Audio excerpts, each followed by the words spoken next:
नमामीशमीशाननिर्वाणरूपं विभुं व्यापकं ब्रह्मवेदस्वरूपं निजं निर्गुणं निर्विकल्पं निरीहं चिदाकाशमाकाशवासं भजेऽहं निराकारमोङ्कारमूलं तुरीयं गिराज्ञानगोतीतमीशं गिरीशं करालं महाकालकालं कृपालं गुणागारसंसारपारं नतोऽहम् तुषाराद्रिसङ्काशगौरं गभीरं मनोभूतकोटिप्रभाश्रीशरीरं स्फुरन्मौलिकल्लोलिनी चारुगङ्गा लसद्भालबालेन्दुकण्ठे भुजङ्गा चलत्कुण्डलं भ्रूसुनेत्रं विशालं प्रसन्नानलं नीलकण्ठं दयालं मृगाधीशचर्माम्बरं मुण्डमालं प्रियं शङ्करं सर्वनाथं भजामि प्रचण्डं प्रकृष्टं प्रगल्भं परेशम् अखण्डम् अजं भानुकोटिप्रकाशं त्रयः शूलनिर्मूलनं शूलपाणिं भजेऽहं भवानीपतिं भावगम्यं कलातीतकल्याणकल्पान्तकारी सदा सज्जनानन्ददाता पुरारी चिदानन्दसन्दोहमोहापहारी प्रसीद प्रसीद प्रभो मन्मथारी न यावत् उमानाथपादारविन्दं भजन्ति लोके परिवानराणां न तावत् सुखं शान्तिसन्तापनाशं प्रसीद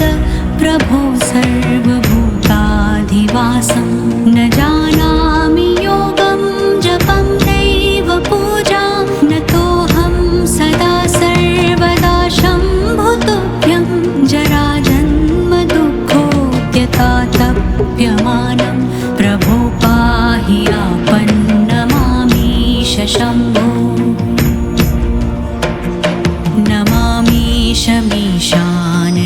नमामीशमीशाननिर्वाणरूपं विभुं व्यापकं ब्रह्मवेदस्वरूपं निजं निर्गुणं निर्विकल्पं निरीहं चिदाकाशमाकाशवासं भजेऽहं निराकारमोङ्कारमूलं तुरीयं गिराज्ञानगोतीतमीशं गिरीशं करालं महाकालकालं कृपालं गुणागारसंसारपारं नतोऽहम् तुषाराद्रिसङ्काशगौरं गभीरं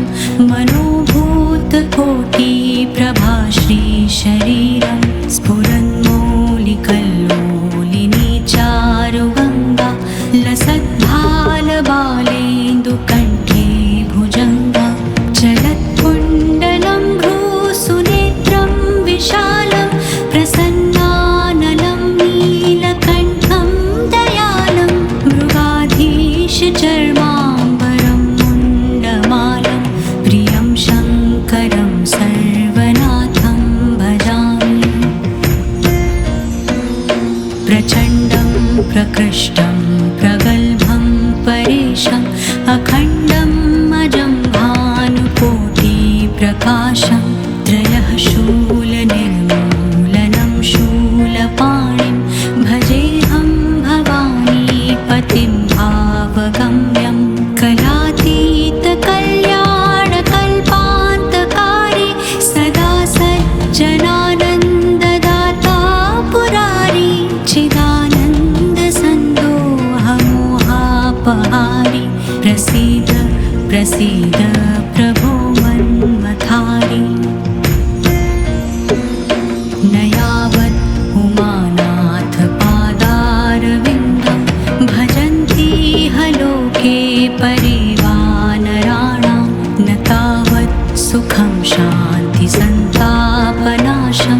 प्रसीद प्रभो सर्वभूताधिवासं न जानामि योगं जपं नैव पूजां नतोऽहं सदा सर्वदा शम्भुतुभ्यं जराजन्म दुःखोद्यतातप्यमानं प्रभो पाहि आपन्नमामीश शम्भो नमामीशमीशान निर्वाणरूपं विभुं व्यापकं ब्रह्मवेदस्वरूपं निजं निर्गुणं निर्विकल्पं निरीहं चिदाकाशमाकाशवासं भजेऽहं निराकारमोङ्कारमूलं तुरीयं गिराज्ञानभूतितमीशं गिरीशं करालं महाकालकालं कृपालं गुणागारसंसारपारं नतोऽहम् तुषाराद्रिसङ्काशगौरं गभीरं मनोभूतकोटिप्रभाश्रीशरीरं स्फुरन्मौलिकल्लोलिनी चारुगङ्गा लसद्भालबालेन्दुकण्ठे भुजङ्गा चलत्कुण्डलं भ्रूसुनेत्रं विशालं प्रसन्नानलं नीलकण्ठं दयालं मृगाधीशचर्माम्बरं मुण्डमालं प्रियं शङ्करं सर्वनाथं भजामि प्रचण्डं प्रकृष्टं प्रगल्भं परेशम् अखण्डम् अजं भानुकोटिप्रकाशं त्रयः शूलनिर्मूलनं शूलपाणिं भजेऽहं भवानीपतिं भावगम्यं कलातीतकल्याणकल्पान्तकारी सदा सज्जनानन्ददाता पुरारी चिदानन्दसन्दोहमोहापहारी प्रसीद प्रसीद प्रभो मन्मथारी न यावत् उमानाथपादारविन्दं भजन्ति लोके परिवानराणां न तावत् सुखं शान्तिसन्तापनाशं प्रसीद प्रभो सर्वभूताधिवासं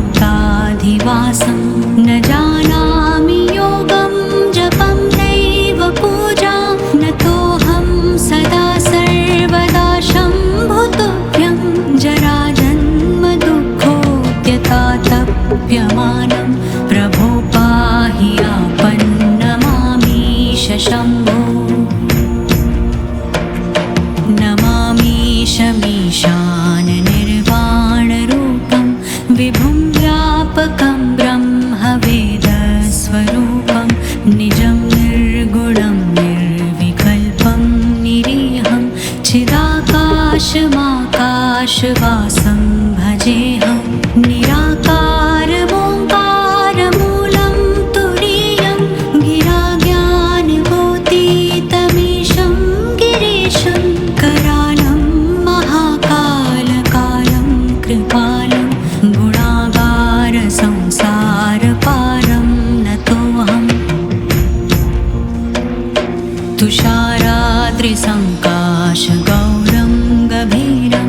मनोभूतकोटिप्रभाश्रीशरीरं स्फुरन्मौलिकल्लोलिनी चारुगङ्गा लसद्भालबालेन्दुकण्ठे भुजङ्गा चलत्कुण्डलं भ्रूसुनेत्रं विशालं प्रसन्नानलं नीलकण्ठं दयालं मृगाधीशचर्माम्बरं मुण्डमालं प्रियं शङ्करं सर्वनाथं भजामि प्रचण्डं प्रकृष्टं प्रगल्भं परेशम् अखण्डम् अजं भानुकोटिप्रकाशं त्रयः शूलनिर्मूलनं शूलपाणिं भजेऽहं भवानीपतिं भावगम्यम्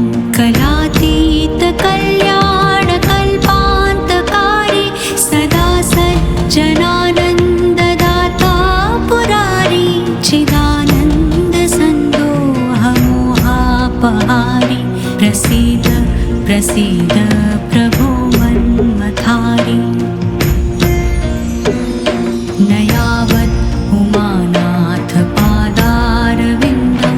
भजन्ति ह लोके परिवानराणां न तावत् सुखं शान्ति सन्तापनाशं प्रसीद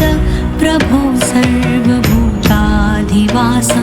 न जानामि योगं जपं नैव पूजां नतोऽहं सदा सर्वदा शम्भुतुभ्यं जराजन्म दुःखोऽत्यतातप्यमानं प्रभो पाहि आपन्नमामीश शम्भो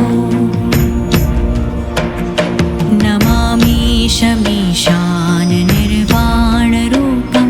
विभुं व्यापकं ब्रह्मवेदस्वरूपं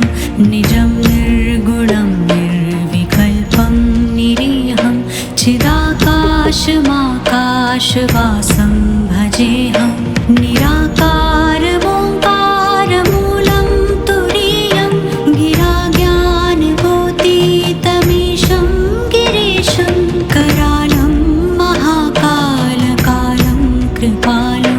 गुणागारसंसारपारं नतोऽहम्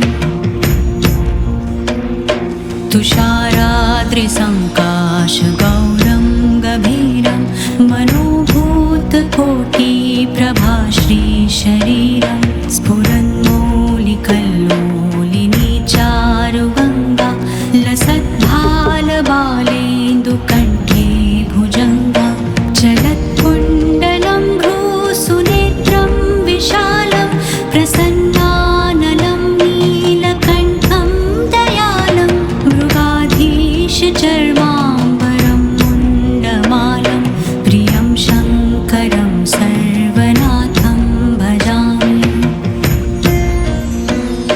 प्रचण्डं प्रकृष्टं प्रगल्भं परेशम् अखण्डम् अजं भानुकोटिप्रकाशं त्रयः शूलनिर्मूलनं शूलपाणिं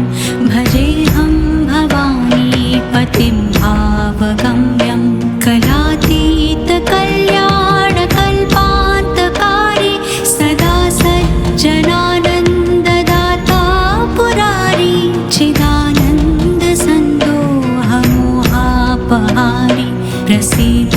प्रसीद प्रभो मन्मथारि न यावत् उमानाथ पादारविन्दं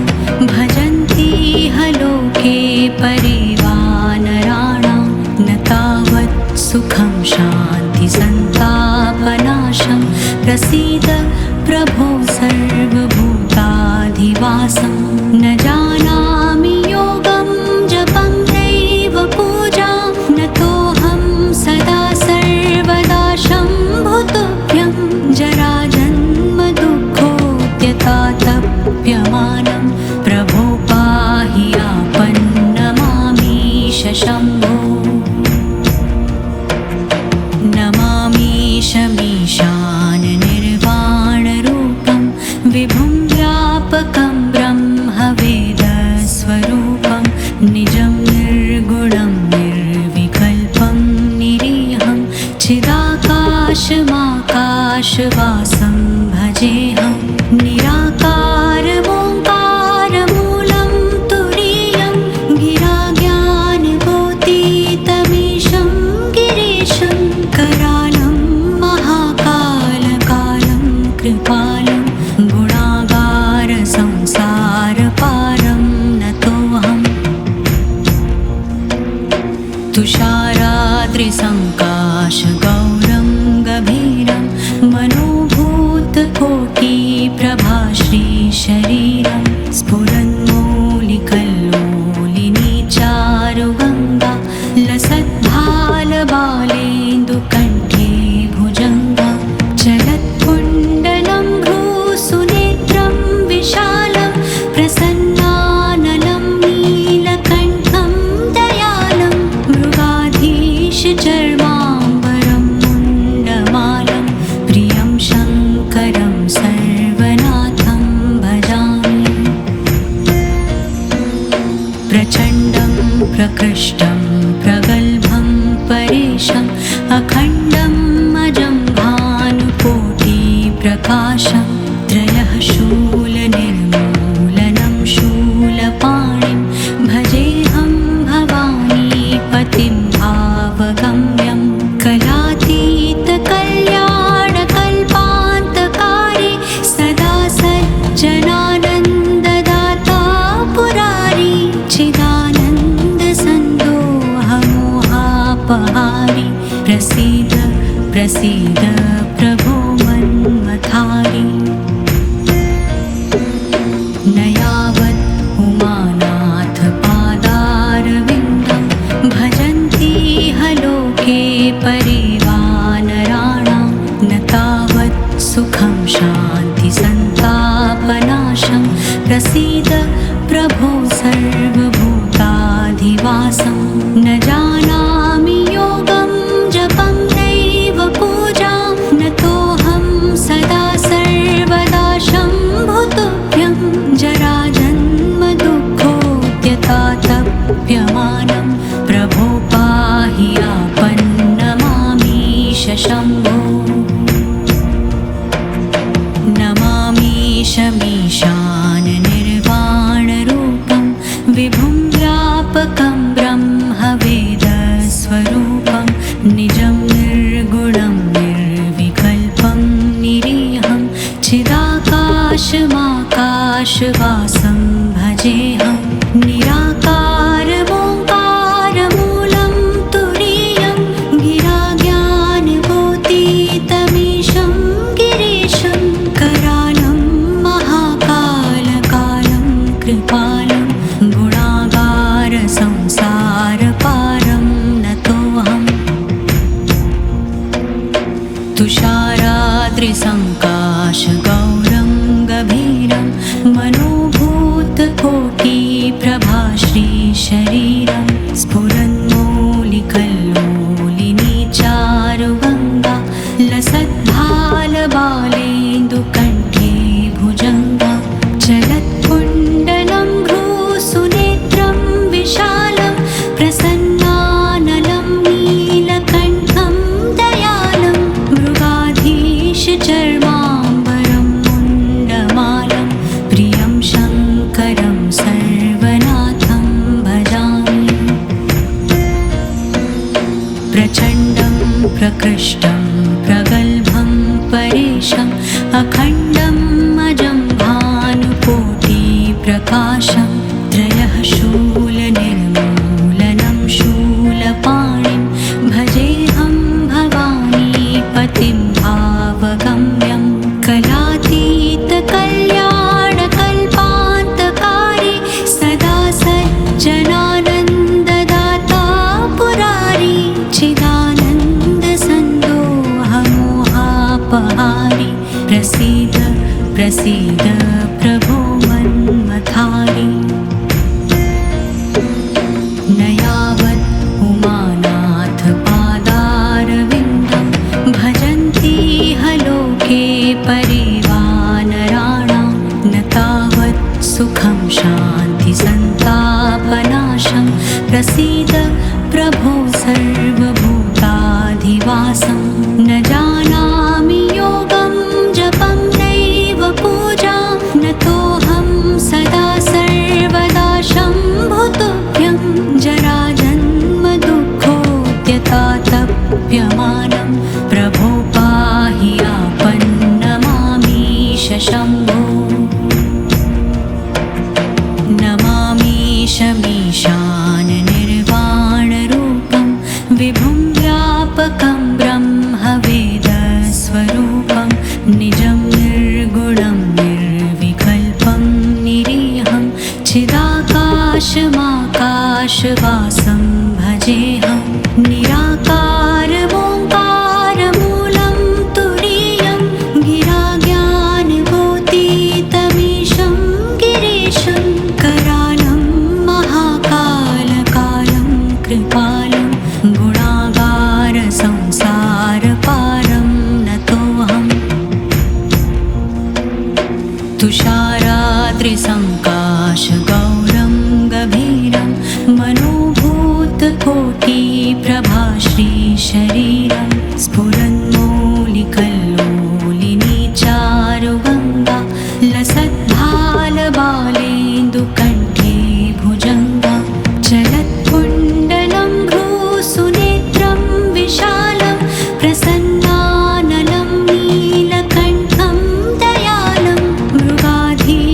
चर्माम्बरं मुण्डमालं प्रियं शङ्करं सर्वनाथं भजामि प्रचण्डं प्रकृष्टं प्रगल्भं परेशम् अखण्डम् अजं भानुकोटिप्रकाशं त्रयः शूलनिर्मूलनं शूलपाणिं भजेऽहं भवानीपतिं भावगम्यं कलातीतकल्याणकल्पान्तकारी सदा सज्जनानन्ददाता पुरारी चिदानन्दसन्दोहमोहापहारी प्रसीद प्रसीद प्रभो मन्मथारी न यावत् उमानाथपादारविन्दं भजन्ति लोके परिवानराणां न तावत् सुखं शान्तिसन्तापनाशं प्रसीद प्रभो सर्वभूताधिवासं न जानामि योगं जपं नैव पूजां नतोऽहं सदा सर्वदा शम्भुतुभ्यं जराजन्मदुःखोऽत्यतातप्यमानं प्रभो पाहि आपन्नमामीश शम्भो नमामीशमीशान निर्वाणरूपं विभुं व्यापकं ब्रह्मवेदस्वरूपं निजं निर्गुणं निर्विकल्पं निरीहं चिदाकाशमाकाशवासं भजेऽहं निराकारमोङ्कारमूलं तुरीयं गिराज्ञानभूतितमीशं गिरीशं करालं महाकालकालं कृपालं गुणागारसंसारपारं नतोऽहम् तुषाराद्रिसङ्काशगौरं गभीरं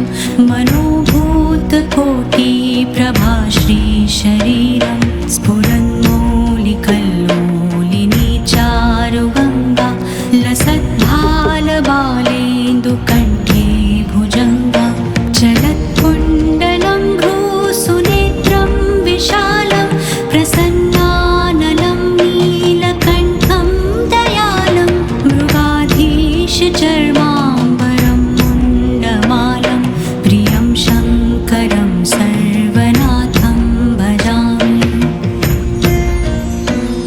प्रचण्डं प्रकृष्टं प्रगल्भं परेशम् अखण्डम् अजं भानुकोटिप्रकाशं त्रयः शूलनिर्मूलनं शूलपाणिं भजेऽहं भवानीपतिं भावगम्यं कलातीतकल्याणकल्पान्तकारी सदा सज्जनानन्ददाता पुरारी चिदानन्दसन्दोहमोहापहारी प्रसीद प्रसीद प्रभो मन्मथारी न यावत् उमानाथपादारविन्दं भजन्ति लोके परिवानराणां न तावत् सुखं शान्तिसन्तापनाशं प्रसीद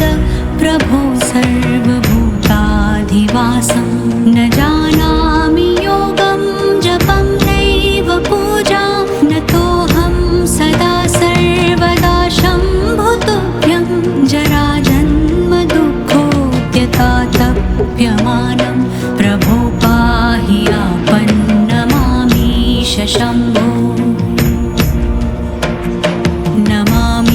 नमामीशमीशान निर्वाणरूपं विभुं व्यापकं ब्रह्मवेदस्वरूपं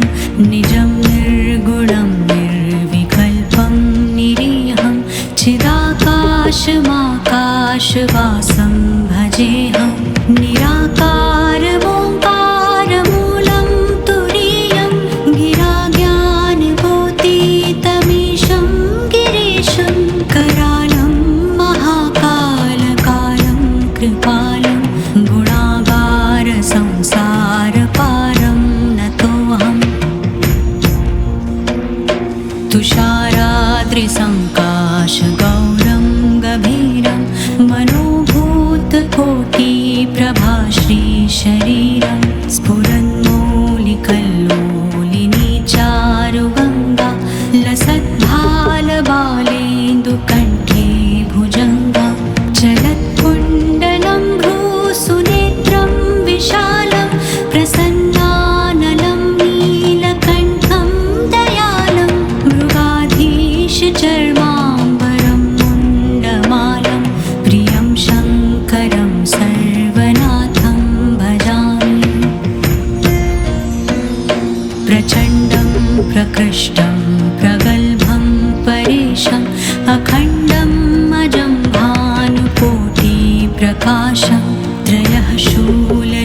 प्रसीद प्रभो मन्मथारी न यावत् उमानाथ पादारविन्दं भजन्ति लोके परिवानराणां न तावत् सुखं शान्ति सन्तापनाशं प्रसीद प्रभो सर्वभूताधिवासं न जानामि योगं जपं नैव पूजां नतोऽहं सदा सर्वदा शम्भुतुभ्यं जराजन्म दुःखोऽत्यतातप्यमानं प्रभो पाहि आपन्नमामीश शम्भो नमामीशमीशान निर्वाणरूपं विभुं व्यापकं ब्रह्मवेदस्वरूपं निजं निर्गुणं निर्विकल्पं निरीहं चिदाकाशमाकाशवासं भजेऽहं निराकारमोङ्कारमूलं तुरीयं गिराज्ञानगोतीतमीशं गिरीशं करालं महाकालकालं कृपालं गुणागारसंसारपारं नतोऽहम् तुषाराद्रिसङ्काशगौरं गभीरं मनोभूतकोटिप्रभाश्रीशरीरं स्फुरन्मौलिकल्लोलिनी चारुगङ्गा लसद्भालबालेन्दुकण्ठे भुजङ्गा चलत्कुण्डलं भ्रूसुनेत्रं विशालं प्रसन्नानलं नीलकण्ठं दयालं मृगाधीशचर्माम्बरं मुण्डमालं प्रियं शङ्करं सर्वनाथं भजामि प्रचण्डं प्रकृष्टं प्रगल्भं परेशम् अखण्डम् अजं भानुकोटिप्रकाशं त्रयः शूलनिर्मूलनं शूलपाणिं